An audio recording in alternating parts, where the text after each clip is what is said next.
Hi, this is Brooke Fisher with part two of my final project for this class. It has been pretty thrilling, actually. For someone, I think I've said it a lot, but I just keep thinking about it because for someone who I just felt so behind all semester, like I was just running and running and running every day and only getting a part of the ground covered I needed to cover. And it was a good it was a good lesson for me on self-compassion and patience, but it was hard for me as a professional. So to have the opportunity to use this class to create the developments, these professional developments for my team, and then also just have it all ready to go is this just like exhilarating feeling for me. So I'm excited to present this. Part one was an understanding of Evernote, which you see here. Um, Also kind of an understanding of what I did for the meetings.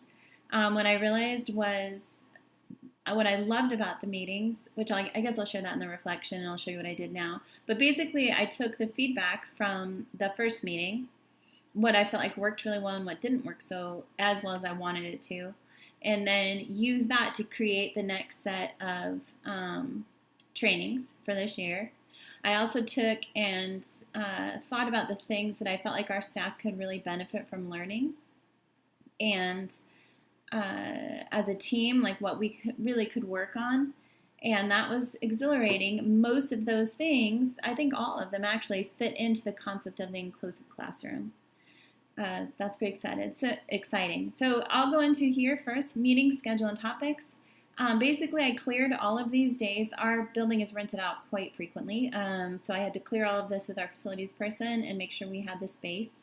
So that's all ready. It's all done. So you'll see staff meetings are paid time for my staff. And I went ahead and planned them on Sundays. That's kind of hard to do, but what I recognized is that on Sundays where I've been teaching all morning, directing all morning, and then it's time for me to lead a staff meeting and it's mostly ready, not all ready, lunch has to be sent out, is so exhausting for me. But this last time, the meeting that I led in connection to this project was so smooth. Dinner was ordered the day before and delivered on time, and everyone had these notes, and they kind of took charge of the learning. And it was better for me too. I got home that day and still had a nice day instead of just collapsing on the couch. So you'll see here, I'm taking a chance here to have the teens. We're trying to find more jobs for our Madraheen that are there because they end up sitting around a bit. So I added in that they could make lunch. I think that they'll be able to pull that off. So there you go. We've also included portfolio planning pizza party at the end. It's possible that this might make my budget go over a bit, but I think I can argue it with the board. So let's kind of go through these here, and I'll show you what's new and exciting here in the world of Brooke. The one that we used before was share information. I didn't change this. So what I did do, you'll notice, and especially when I share the notebook, is that I tried to go through and create a routine or a ritual for the staff and what they see every time we have a meeting, so that they know what to expect as well. Sharing information, this one worked really well for these older teachers, so I kept it just the same. The other one that we had that worked really well was being welcome. No, not being welcoming. Which is the other one? On being unwelcoming. Building community. That one worked really well too. It was very powerful, and we did some Wolfson reading in that I have from another class. So those two are the same in here, and I've kept them in here because I want them as part of this set. The ones that are new, classroom spaces I had prepared before, but I went ahead and kind of updated it with the new feedback I got and with the new layout. So this includes classroom spaces for in feng shui. We have a very kind of like spiritual artsy community. I think that's important for us. Also including exceptionalities. Is important in building community, all ties into this. I really enjoyed this part of the course this year. I feel like I hadn't really thought about spaces as being inclusive. I thought about them more as educational, and so I really appreciated that. Let's see, Madraheen. I mentioned that we have a great Madrahim program. It's in its second year. There wasn't one at my organization before that. But we definitely don't have any one adult leading the program right now. It's kind of a bunch of us helping out. So I'll kind of go over that. But this basically gives ideas. Also, I had a teacher at the end of our semester that said, hey, I have some ideas for the teens. I see them sitting around. It's frustrating. It's frustrating for the classroom aides to see any of the teens who are helping sit around. And I said, yeah, well, I agree. They need to be more accountable. However, I feel like that's my role. I mean, I'm responsible for this. And so he shared some ideas. And so we'll work on this. It's possible some of these trainings, there'll be 2 small groups with each one. I love the concept of small groups in relational Judaism. So there'll probably be like pairs of 2 teachers or 3 working together, and we'll just do 2 units. So if we go back to here, you'll see I also put the topic. So like on January 13th, I think Madrahim needs to happen right away. Then we go into portfolios because they need to be working on those, and we've not talked a lot about it. So I went through and found a way to share about portfolios. This was really exciting to me as I started thinking about it, because we work so hard on our lesson plans and the strategy for learning that when kids say they're not learning anything, it's almost like offensive a bit. But then because the teachers work so hard, so when we take the personal piece out of it, we go, well, we know they're learning. How do we communicate that? And so portfolios are one way to do that, aside from them just being a great reflective tool. So that's another piece. If we go up to here, no, not up there. The next meeting, February 10th, class behavioral strategies. So we did do that in the first one, but I mentioned in the first video that the students, or my teachers that have younger students, they were like, this isn't extremely applicable to us, and nor were they as like into the video that I was. So I thought, well, if I can pull ideas from the video and give them an idea on how to implement that and maybe do some more age appropriateness in that training, we should do it again. So I'll open that up, and then reflection rituals. Let me show you both of those.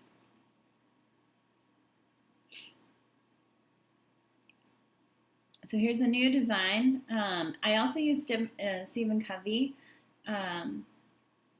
character plus competence equals trust. And sometimes our younger teachers feel like they're not as trusted as someone who's, been working in education longer, or that people don't see all of their wealth of knowledge and experience. And so I think that that's kind of can be part of this in the behavioral strategies and what they're showing to their parents and to themselves in their morning. I want them to succeed as well. So we've got that in. You'll see it when you go through it, but I covered things like fidgets. We have a universal chime, and sometimes teachers like it, sometimes they don't, but it actually does work really well if everyone does it. And then I divided up into some different age categories to help out with that. This class behavioral strategies will be 2 to 3 groups. And then reflection rituals, I think, are so important at the end of the morning. This was actually another Hebrew college class I had that really focused on this. I learned a lot in that class. So we encourage teachers to do them. Sometimes they run out of time. And so summarize the video by creating a poster of the information you feel will best share with your colleagues about the importance of reflection as assessment. There, I'll finish that up. So there's questions you'll see in this. There's action items for them to do. There's some extra activities there. We really encourage reflection to not just be a discussion, but also that teachers have 2 to 3 that they use continuously so that students can rely on that. Let's go back up here, meeting, schedule, and topics. One thing I do want to show you really fast is that if you go into notebooks, these are all my notebooks for all the classes. I think I might have showed you that, but I went ahead and went in for myself, like 210. This will be completely filled. Madrahim get a huge list of things to do for the morning. And we just need someone to help them follow up with it and stay on task. But 210, I already went into these so I wouldn't forget that these guys need to do lunch because the schedule is a little bit overwhelming sometimes. Like I feel like I have a zillion things to keep track of. So I'm trying to create some strategies for myself in better doing that. So let's see, Teach Like a Pirate. That probably is familiar to you. I loved it, loved the reading. And I feel like it's just a complement to behavioral management. So that this shares the reading actually with Bridges, and then also gives the teacher some very specific things to do in connection to that. That one, and I added on being welcoming as a text study. We hadn't had a text study. I feel like that was good to model, especially because we shared ways to do text study.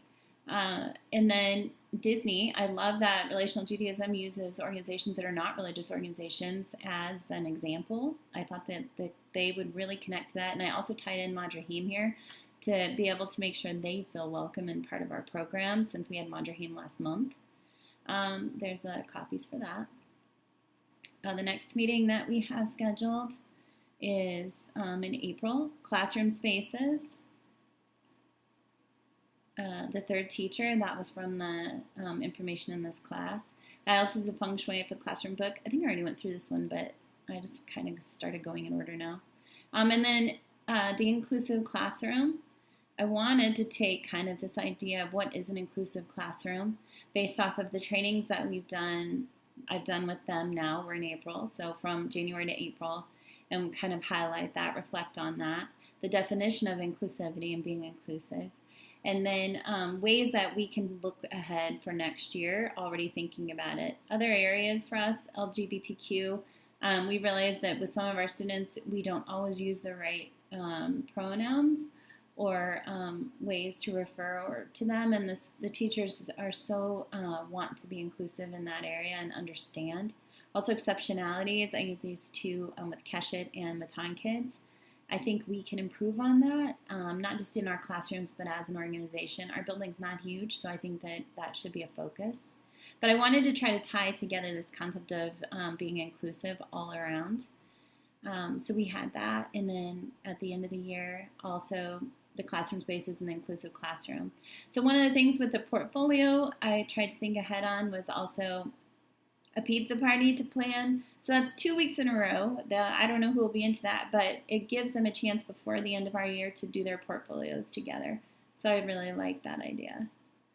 So there you go. There's part 2 of Brooke's training. This is hours and hours of work, and looking for the right ways to share things and the right materials, and how do I share it in a way that they have time to do it when they're already tired on a Sunday, but really get the most value out of it. So I'm super excited about it too, because I feel like it will help our staff be more connected to what we're doing together.